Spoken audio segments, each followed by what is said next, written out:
ನೀವೇನಾದ್ರು ಪದೇ ಪದೇ ಫೋನ್ ಕಳ್ಕೊತಾ ಇದ್ದೀರಾ? ಕಳ್ಕೊಂಡ್ಮೇಲೆ ಹೊಸ ಫೋನ್ ತಗೋಬೇಕು ಅಂತ ಯೋಚನೆ ಮಾಡ್ತಾ ಇದ್ದೀರಾ? ಈ ಸಲ ಫೋನ್ ತಗೊಂಡ್ರೆ ಯಾವತ್ತು ಕಳ್ಕೊಬಾರ್ದು ಅನ್ಕೊಂಡಿದ್ದೀರಾ? ನಾನು ಯಾವ ಟಿಪ್ಸ್ ಫಾಲೋ ಮಾಡಿದ್ರೆ ಎಂತ ಹ್ಯಾಕರ್ ಕೈಯಿಂದ ಕಳ್ತನ ಮಾಡಕ್ಕಾಗಲ್ಲ. ಹ್ಯಾಕರ್ ಕೈಯಿಂದಾನೆ ಕಳ್ತನ ಮಾಡಕ್ಕಾಗಲ್ಲ ಅಂದ್ಮೇಲೆ ಪ್ರಾಣಿಗೂ ಇನ್ಯಾವನ್ ಕೈಲೂ ಆಗಲ್ಲ. ನಾನು ಯಾವ ಟಿಪ್ಸ್ ಫಾಲೋ ಮಾಡಿದ್ರೆ ನಿಮ್ ಫೋನ್ ಸೇಫ್ ಆಗಿರುತ್ತೆ.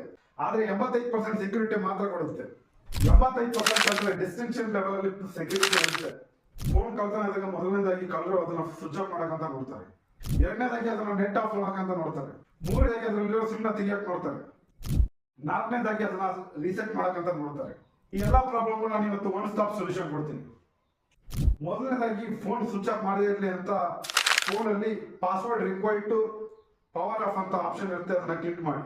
ಕಳ್ತನ ಮಾಡಿದವರು ನಿಮ್ಮ ಫೋನ್ ನೆಟ್ ಆಫ್ ಮಾಡಬಹುದು ಅಂತಂದ್ರೆ ನಿಮ್ಮ ಫೋನ್ ಅಲ್ಲಿ lock screen notification panel lock ಅಂತ ಇರುತ್ತೆ. ಅದನ್ನ ಮಾಡೋದ್ರಿಂದ ನಿಮ್ಮ ಫೋನ್ ಅಲ್ಲಿ ನೆಟ್ ನ ಆಫ್ ಮಾಡಕ್ಕಾಗೋದಿಲ್ಲ. ಮೊದಲನೇದ್ದು ಎರಡನೇದ್ದು ಆಪ್ಷನ್ ನಿಮ್ಮ ಫೋನ್ ಅಲ್ಲಿ ಇಲ್ಲ ಅಂತಂದ್ಮೇಲೆ ನೀವು ಹ್ಯಾಮರ್ ಆಪ್ ನ ಯೂಸ್ ಮಾಡಬಹುದು. ಕಳೆದ್ರು ನಿಮ್ಮ ಫೋನ್ ವ್ಯಾಲ್ಯೂಮ್ ಕಡಿಮೆ ಮಾಡಿಟ್ರು ನಿಮ್ಮ ಫೋನ್ ಅಲ್ಲಿ ಸೌಂಡ್ ಬರಬೇಕು ಅಂತಂದ್ರೆ Google find my device app ನ ಯೂಸ್ ಮಾಡಿಟ್ಕೊಳ್ಳಿ.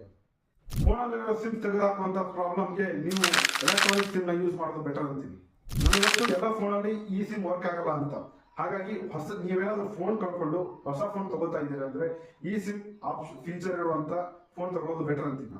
ನಾಲ್ಕನೇದಾಗಿ ಅವ್ರು ಹೇಳೋದು ನಿಮ್ ಫೋನ್ ನ ರೀಸೆಟ್ ಮಾಡ್ತಾರೆ ಅಂತ ತಿಳ್ಕೊಂಡ್ಮೇಲೆ ನೀವು ನಿಮ್ ಫೋನ್ ಅಲ್ಲಿ password required to factory reset ಅಂತ ಇರೋ ಆಪ್ಷನ್ ನ ಎನೇಬಲ್ ಮಾಡಿ. ಈ ಎಲ್ಲ ಸೆಟ್ಟಿಂಗ್ ಮಾಡಿದ್ಮೇಲೆ ನಿಮ್ ಫೋನು 100% ಕಲಿಯೋದಿಲ್ಲ ಅಂತ ನಾನು ಹೇಳಲ್ಲ. ಯಾಕಂದ್ರೆ ಕಳ್ತನ ಮಾಡೋರು ಇಂಥದ್ರಲ್ಲಿ ಡಬಲ್ ಡಿಗ್ರಿ ಮಾಡಿರ್ತಾರೆ. ಯಾರಿಗೆ ಗೊತ್ತು, ಈ ವಿಡಿಯೋನ ಕಳ್ತನ ಮಾಡೋರು ಕೂಡ ನೋಡ್ತಾ ಇರ್ಬೋದು. ಫೋನಲ್ಲಿ ಬೇರೆ ಸೆಟ್ಟಿಂಗ್ ಆನ್ ಮಾಡೋಕ್ಕಿಂತ ಮುಂಚೆ ಮೈಂಡಲ್ಲಿ ಈ ಸೆಟ್ಟಿಂಗ್ ನ ಆನ್ ಮಾಡಿಟ್ಕೊಳ್ಳಿ. ಈ ಕಿಡ್ನಿ ಟಚಿಂಗ್ ವಿಡಿಯೋ ನಿಮ್ಗೆ ಇಷ್ಟ ಆದ್ರೆ ಕಮೆಂಟ್ ಮಾಡಿ, ಸಬ್ಸ್ಕ್ರೈಬ್ ಮಾಡಿ, ಫಾಲೋ ಮಾಡಿ. See you soon.